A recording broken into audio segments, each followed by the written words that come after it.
જૂનાગઢના ઉપરકોટમાં રાણક દેવીના મહેલમાં વરસાદી પાણી ટપકી રહ્યા છે। જ્યાં આ સમગ્ર ઘટના જે સામે આવી ત્યાં જૂનાગઢમાં હજુ તો પહેલા વરસાદની શરૂઆત થઈ છે।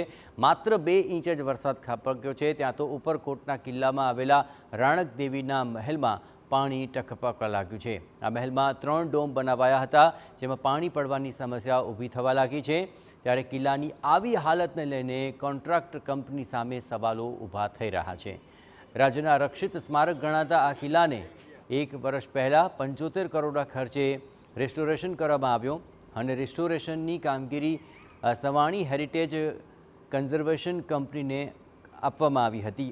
કામ પૂર્ણ થયા બાદ કિલ્લો મુસાફરો માટે ખુલ્લો મુકાયો હતો। જોકે 1 વર્ષમાં જ આવી હાલત થતાં ભ્રષ્ટાચારના આક્ષેપ લાગી રહ્યા છે। તપાસ કરીને કાર્યવાહી કરવા માટેની લોક માંગ ઉઠી છે। પાણી એટલું બધું હોય છે કે ત્યાં કોઈ પણ ને અંદર પ્રવેશ કરવાની પણ મનાઈ કરીને ઉપરકોટમાં જવાની પણ મનાઈ કરી। આ જ બતાવે છે કે આ કોન્ટ્રાક્ટ મારફત જે કામ કરવામાં આવ્યું છે એ કેટલું બધું નબળું છે અને આની અંદર 100% જવાબદાર અધિકારીઓ અને કોન્ટ્રાક્ટી બે સાથે મળીને નબળું કામ કરી અને જનતાના પૈસાનું પાણી કર્યું છે। અને હજી તો 2-3 ઇંચ વરસાદ હોય અને લાંબો જો વરસાદ પડે તો આખું જે કાર્ય છે એ પણ તૂટી જાય ને મોટું હોનાર જ થાય।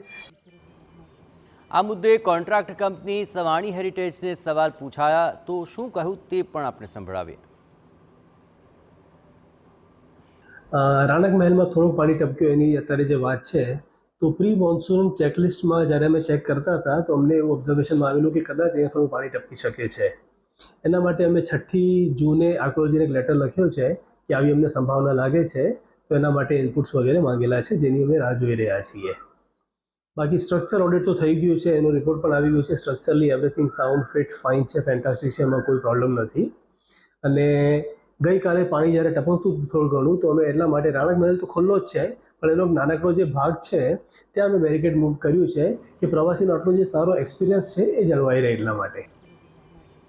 રાણક દેવીના મહેલમાં પાણી કેમ ટપક્યું? શું કામગીરીમાં નબળાઈ રહી?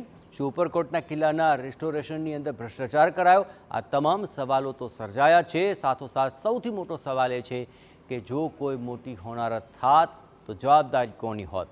લોકોની સુરક્ષાનું શું થયું હોત? ચોક્કસથી ઉપરકોટના કિલ્લામાં જ્યાં પાણી પર ટપકી રહ્યું છે તેનું સમારકામ કરવું જરૂરી બને છે। સાથે જ અન્ય કોઈ ત્રુટિ રહી છે કે કેમ તેની તપાસ કરીને સલામતીના પગલાં લેવાય તે અત્યંત જરૂરી છે।